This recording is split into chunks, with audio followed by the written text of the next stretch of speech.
the bench. So we've been talking about the bench since, honestly, the NBA Finals at this point. So scoring 48 points against Cleveland, even though it ended up being a loss, do you think that was a fluke of what the bench can do, or is that real? Is that what the Celtics bench is made of?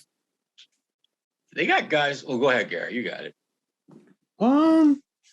Yeah, I mean, I think as guys get more comfortable in their roles, and Brogdon and that Sam Hauser could be a factor. And, there was no Grant against Cleveland, remember? So that's a little bit scoring off the bench there. I think the bench is fine. I think that could they use another boost? I think they could, but we'll see how that goes. Obviously it looks like Cornette has kind of replaced Vonleh as that backup center role because he's got some considerably more minutes over the last couple of games than he did in the first couple of games where he was just kind of playing mop-up duty. So I look out for that factor. And, I think they're just trying to find themselves, find their role. Hauser's getting open, clean looks. I think focus on him. What's going to happen with Peyton Pritchard? Can he earn some more minutes? I just think there's some some things to still figure out with the bench. But I do think they're capable of scoring points. Hauser can hit the open three. Brogdon get to the basket. Grant Williams is capable of 15, 18 points on a given night. So I think that's what they need from their bench. They need a lift. I think it was interesting when Brogdon said in Chicago, like they got smoked. Like Chicago put in their bench. The Celtics took like a 19-point lead. And the Bulls were countered with like Derrick Jones Jr. and Gordon Dragic and Andre Drummond. And it was like the Celtics then got smoked and they blew the lead very quickly. Brogdon was bad. There was a lot of just really poor play on that. They didn't hold the lead. They didn't keep things up. And that's what the bench needs to do, keep the level of play high.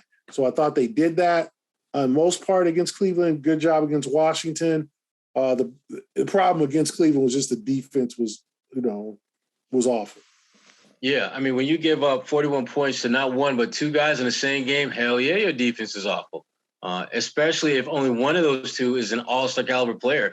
And especially if one of those two next game out has 1 point? Something ridiculous like that Caris LeVert had. The bench is going to be fine. I think they're going to be fine because they have something that I don't think they've had in a while, and that's legitimate, bona fide, undeniable leadership.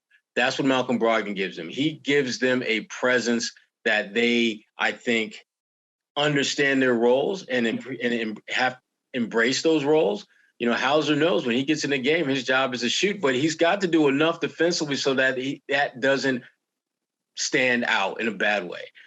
You start going Grant Williams, your job to knock down open shots and be somewhat of a physical presence around the basket. You start going down a line of what guys are supposed to do, and it's clear that they have the talent to get significant contributions night in and night out from that bench. It's just a matter of, are those guys going to consistently make the most of their opportunities? Because they're going to get opportunities to play. Joe Mazzulla has been pretty clear about wanting to play, lots of different guys. But if you're not getting it done, he's got no choice but to have you sit next to him and the rest of the coaches. You don't want to be that dude. So I like where they're at, but I think that there's still a couple layers of levels that they can get to with that second unit and be really, really better than they are right now. You mentioned Brogdon. Would you rather see him start, or what do you think about him coming off the bench consistently? Which do you think is a better fit for the Celtics? Second unit. I like him with the second group because they need some stability, as I mentioned earlier. They need a glue guy, and he's that guy. I mean, he is. He has a presence about him that speaks to his ability to be a leader of men. And that's what you need in that second unit. It's that Barack Obama voice, I'm telling you. For sure. I mean, he's got that going on. And bottom line is, he's talented too. I mean, we can talk about leadership all you want, but he can get buckets. He can make plays. Experience, that all matters. And he's a good player who understands and appreciates what he brings to the game and understands how to connect with his teammates. And he's done a good job as a leader for these guys. I agree. Bye.